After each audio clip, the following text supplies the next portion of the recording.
ہوتی اور بڑے بڑے پھول آپ کو گنوائے ہیں، آیت الآیات، آیت البر، آیت الاختلاف، اور اب یہ ہے آیت الکرسی۔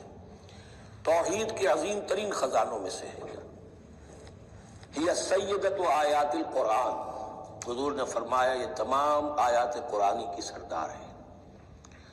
جس طریقے سے آیت بر اور سورۃ العصر میں ایک نسبت ہے کہ ہدایت اور نجات کی شرائط ساری کی ساری ایک چھوٹی سی صورت میں اللہ نے جمع کر دی، والعصر ان الانسان لفی خسر الا الذین آمنوا وعملوا الصالحات وتواصوا بالحق وتواصوا بالصبر، لیکن اس کی تفصیل ایک آیت میں آئی، وہ آیت البر ہے۔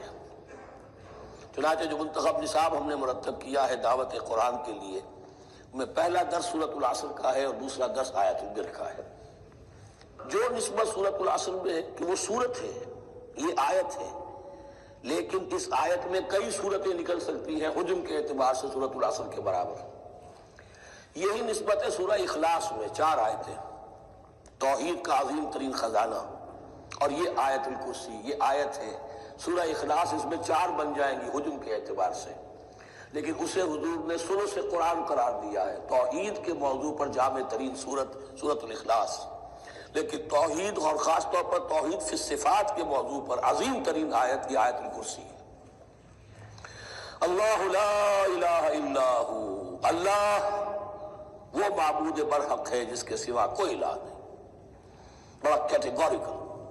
الحی القیوم، وہ زندہ ہے از خود اور باخود، اس کی زندگی مستعار نہیں ہے۔ وہ جو کہا ہے کہ مانگ کے لائے تھے 4 دن، 2 آرزو میں کٹ گئے 2 انتظار میں، عمر دراز مانگ کے لائے تھے۔ اللہ کی زندگی ہے اس کی از خود زندگی، کسی کی دی ہوئی نہیں، اور اس زندگی میں کوئی ضعف نہیں، کوئی کمزوری نہیں، کوئی احتیاج نہیں، آگے آ جائے گا، نہ اسے نیند آتی ہے نہ اونگ آتی ہے۔ قیوم، خود اپنی جگہ وہ زندہ جاوید ہستی ہے، اور باقی ہر شے کا وجود اس کے حکم سے قائم ہے، کوئی شے قائم نہیں ہے بغیر اس کے اذن کے۔ تو گویا کہ الحد، احد اور الصمد، اللہ اپنی جگہ احد، لیکن باقی پوری کائنات کے لیے صمد ہے۔ جو سورہ اخلاص میں 2 الفاظ آئے ہیں، قل هو اللہ احد اللہ الصمد، اللہ حی ہے اور قیوم ہے۔ لا تأخذہ سنۃ ولا نوم، اس پر غالب نہیں ہو سکتی نہ نیند نہ اونگ۔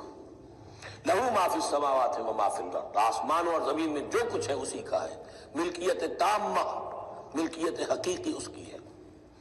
من ذا الذی یشفع عندہ الا باذنہ، کون ہے وہ جو شفاعت کر سکے اس کے پاس مگر اس کی اجازت سے۔ اب یہ مقام آیا ہے سورہ بقرہ میں پہلی مرتبہ، 3 مرتبہ کیٹیگوریکل ڈینائل کے بعد، کوئی شفاعت نہیں، کوئی شفاعت نہیں، کوئی شفاعت نہیں۔ یہاں بھی جو انداز ہے بہت ہی جلالی انداز ہے۔ منظر نبی، کس کی یہ حیثیت ہے، کس کا یہ مقام ہے، کس کو یہ زور حاصل ہے کہ وہ اپنے اختیار کے بل پر، جو اپنی حیثیت کی بنیاد پر شفاعت کر سکے؟ ہاں، جس کے لیے اللہ اجازت دے دے۔ استثناء کے ساتھ شفاعت کا یہاں پر پہلی مرتبہ آیا، ورنہ سورہ بقرہ کے 6 رکوع کی دوسری آیت، واتقوا یوما لا تجزی نفس عن نفس شیئا ولا یقبل منها شفاعۃ ولا یؤخذ منها عدل ولا هم ينصرون، 15 رکوع کی دوسری آیت، واتقوا یوما لا تجزی نفس عن نفس شیئا ولا یقبل منها عدل ولا تنفعها شفاعۃ ولا هم ينصرون، اور اب اس سے پہلے کی آیت میں آ چکا ہے ولا شفاعہ، کوئی شفاعت مفید نہیں ہوگی، لیکن یہ کہ اس میں ایک استثناء ہے۔ اب یہ ذرا باریک مسئلہ ہے کہ شفاعت حقہ کیا ہے، شفاعت باطلہ کیا ہے، تو دورہ ترجمہ قرآن میں اتنی تفاصیل کے ساتھ بحث نہیں کی جا سکتی، وہ ایک علیحدہ موضوع ہے۔ حال ہی میں نے اس پر اپنے درس میں کاٹ کرا دیے ہیں۔ یعلم ما بین ایدیہم وما خلفہم، وہ جانتا ہے جو کچھ ان کے سامنے اور جو اس کو پیچھے ہے۔ عام طور پر دنیا میں ہم سفارش کرتے ہیں تو کہتے ہیں کہ بھئی میں جانتا ہوں اس شخص کو بہتر، اصل میں جیسا کچھ یہ نظر آتا ہے ویسا نہیں ہے، یا جیسا کچھ فیکٹس آن دی فائل آ گئے ہیں وہ بڑے ہی ڈیسیونگ ہیں، اصل حقائق کچھ اور ہیں اس کیس کے، وہ میں آپ کو بتاتا ہوں۔ یہ بات اللہ کے سامنے کون کہہ سکتا ہے، جبکہ اللہ تو جانتا ہے جو کچھ ان کے سامنے اور جو کچھ ان کے پیچھے ہے، اور ان کا حال یہ ولا یحیطون بشیء من علمہ الا بما شاء، اور وہ احاطہ کر ہی نہیں سکتے اللہ کے علم سے کسی شے کا سوائے اس کے جو اللہ چاہے۔ باقی ہر ایک کے پاس علم جو ہے اللہ کا عطائی علم ہے، دیا ہوا علم ہے، محدود علم ہے، بڑے سے بڑا رسول ہو، بڑے سے بڑا ولی ہو، بڑے سے بڑا فرشتہ ہو۔ لا علم لنا الا ما علمتنا، ہم پڑھائیں چوتھے رکوع میں، تو کون کہہ سکتا ہے؟